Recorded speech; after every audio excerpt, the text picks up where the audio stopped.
Yo, what's up guys, welcome to the channel, and today I'm back again on Project Cars 2 doing another one of the little series that I started for the SVL Imsa or LMP2 series now.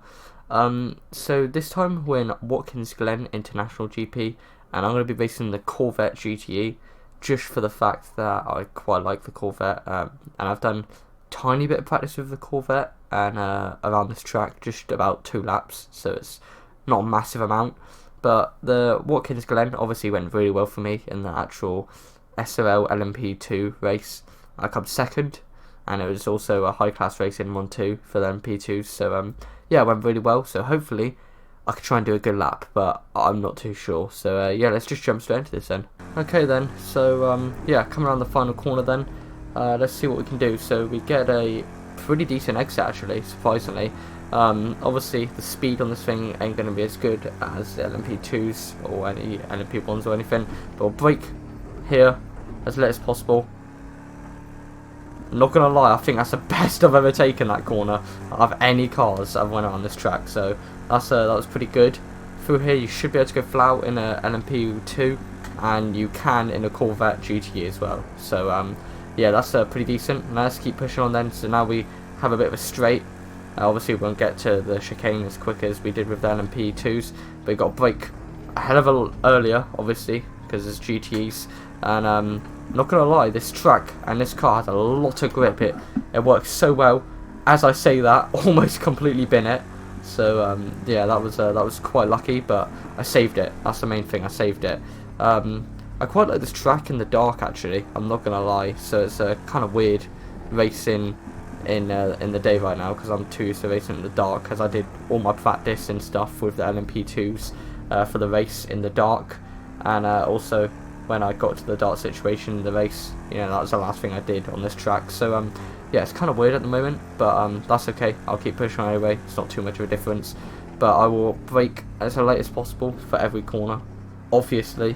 I mean, that was the worst commentary I've ever done, to be fair. Obviously I'm going to brake for every corner, but yeah, we're doing well. Everyone spun here, pretty much everyone anyway. Even I spun at one point, but I didn't that time, so that's good.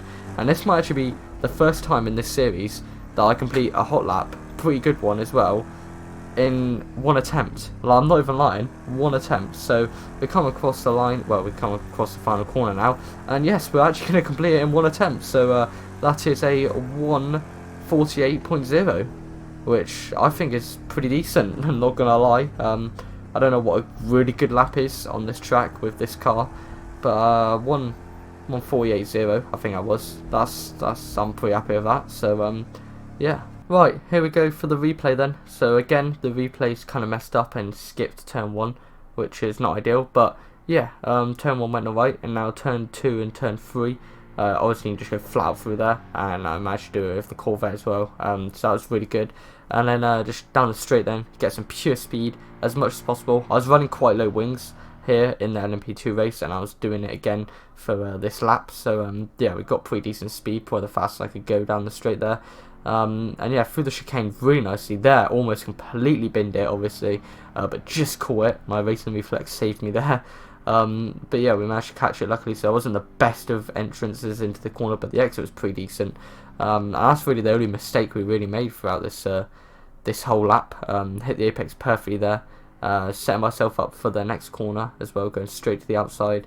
And then yeah, it went really nicely this lap actually, not gonna lie. It felt a lot more grippy than the LMP2 did, to be fair, so quite like the GTE around GTE class I should say around this track. Especially the Corvette, it gripped really nicely. Obviously none of us really knew what the GTEs would feel like around this track, because it didn't really happen. They did practice in qualifying with GTEs, but not really we didn't do a race as it, so yeah, no one really knew the true pace of it. But I'm not gonna lie, the handling and braking and acceleration just works so well with this track, so nicely, and I'm so happy that I picked the Corvette for this one as well. I mean, the other cars could be better, but I feel like the Corvette was so nice on this track, so suited. But around the final corner then, and it was just straight line it to finish my lap.